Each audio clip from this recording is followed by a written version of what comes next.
Hey, everybody. How are you doing? Happy Tuesday. Hope you're having a great week so far. And what I want to do today is talk about alcohol and the effect it has on us, particularly in midlife. And some you're going to know, maybe some will be news to you. I hope you learned something in the little chat. So let's unpack it today. Um, Oh, yes. And I do want to share at the end, we're going to talk about some experiments that you can try. And I'd love for you to do that and comment and let me know what happens. The first thing that we should put on the table is that as part of our evolution, our bodies don't recognize alcohol like it does other foods. So I know you're aware of this. Carbs have 4 calories per gram, protein has 4 calories per gram, fat has 7 calories per gram. Sorry, nine, sorry, fat has 9 calories per gram. Alcohol has 7. And our evolution doesn't recognize that. That's why it makes us sick. Like our body doesn't recognize it and it treats it like a toxin. Okay, and your liver is responsible primarily for your metabolism. And while you're drinking, according to Jason Phillips, while you're drinking, the body's metabolizing that alcohol. Everything else you eat while you're drinking is likely going to fat stores. So we do know that many of our hormones are affected, and you'll feel it. Leptin and ghrelin, which is your hunger and full, the hormones that tell you you're hungry and full, the receptors get dulled. And so that especially hits me like if I have my 2 glasses of wine, I'm still in control. I'm good. I know if I go for that third, I am going to eat. My God, it doesn't matter if it's healthy, unhealthy. I just can't feel myself, and I love to eat. It reduces testosterone and increases cortisol, which is going to affect your muscle mass, going to affect your belly fat. Other hormones that are affected include insulin, your growth hormone, your thyroid, estrogen, um, to name a few, and all of those are going to affect your metabolism and your fat stores. Sleep. You probably know that it affects your sleep. Now, initially, it's going to induce sleep. That's what happens to me. But it interferes with REM. And so, as your body is metabolizing the alcohol, you're prone to wake more frequently. Like 2 o'clock in the morning, if I drink, I know I'm not going to sleep. 2 o'clock in the morning, I could get up and run a marathon. And I will lie in bed and toss and turn. Um, it also interferes with it can increase sleep apnea. So it relaxes the throat muscles and it's going to cause snoring. And my husband can attest to that as well. If I drank, particularly wine, I will wake him snoring around 4:30, 5 o'clock.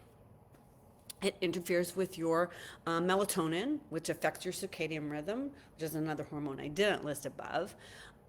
But melatonin puts you to sleep. It starts rising around 2 in the afternoon, and that's what we need to go to sleep. So it interferes with all of that. From a body comp perspective, I can also attest to the fact that I'm always fluffier on Monday. So I'll drink. I don't drink on school nights. So Friday, Saturday, Sunday, I will have couple of glasses of wine, sometimes 3. Monday, I'm always up, and it's my body fat and weight. But primarily the body fat really jumps. And what I've noticed, I've been doing this a long time, the day after, like if I only drink once, the day after my body fat will drop, but the second day after the day after, it spikes way up. And my tummy is always fluffier, noticeably fluffier on Mondays.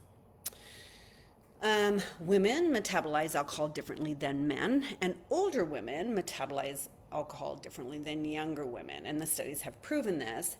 And the reason is the same in both cases: less water in the bloodstream. So women have less water in their bloodstream than men, and older women have less water in their bloodstream than younger women. And that leads to a higher blood count sooner. So we're hit with the alcohol effects sooner than our male and our younger counterparts. Other symptoms include more hot flashes. I can contest to that. My caffeine and the alcohol always makes me have a hot flash. Disrupted hormones, we talked about that before. Now here's something that I've learned recently. It can weaken our bones. It lowers the bone mineral density. So that's not cool. Slows exercise recovery. That I knew. When I go down on the workout on Monday, I'm kind of dragging my butt. It does affect me during the workout and my recovery. It takes less alcohol to cause liver damage in women than men. So that's important to know. The bone, the exercise, like everything. Okay, so let's talk about what we can do, or little experiments you can try to manage this if that's something you choose to do.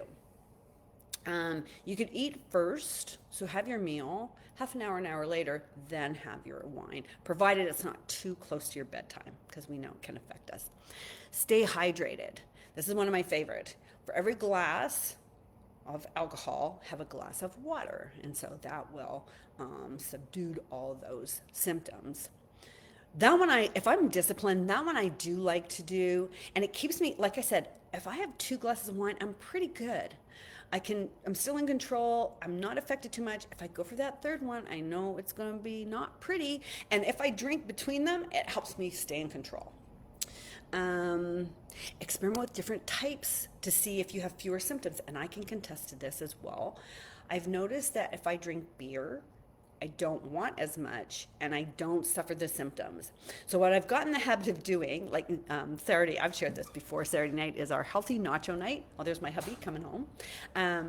And so I'll have a beer with the nachos, and then I'll have 1 glass of wine, with my child, like dark chocolate and wine. It's my favorite, so I'll have the wine after the nachos, and I feel much better. If I have wine with the nachos, then I get into that 3rd glass of wine situation. And timing, right? Like we said, like if you can move it farther away from your bedtime, you might feel better and get a better sleep. I used to put ice in my wine too. It's kind of like the water thing. Someone joked that I was drinking it like Kool-Aid, but it will make the drink last longer. So that's another thing, to stretch out your alcohol so that your drink takes you 30, 45 minutes to finish. The other thing you can play with is drinking less. And I've tried this with a lot of the girls that come to the table, and it's really helped them. Studies are showing us that we tend to drink more often as we age, get into retirement, you have more time, I guess, whatever. So like if you look at your calendar, if you drink every day, which is not uncommon, then pick a day you're not going to drink, like the Monday, or Monday and Wednesday, whatever feels comfortable for you. And then as you go on with the experiment, you might add more days to that. That is what's happening with the girls in the program. As they're feeling better, not drinking on Monday, Wednesday, they'll add Thursday or add Tuesday. So I hope that helped you, somebody, today. And I'm going to challenge you to try one of those experiments this week. Let me know which one you're going to do. I'll tell you. You know what I'm going to do?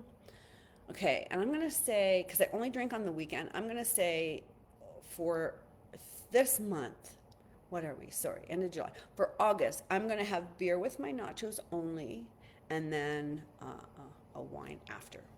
That's mine. I'll keep you posted what happens. So let me know if you're going to try one. I invite you to join my group. DM me if you want to get into. It's a free menopause group. There's lots of resources in there. There's recipes for high protein breakfast and that kind of thing. That's a little freebie you can get. Book a free call if that's something that resonates with you, and I'll help you out. Otherwise, leave comments, questions, tag me so I don't miss it. And you guys have a great week. I will see you later.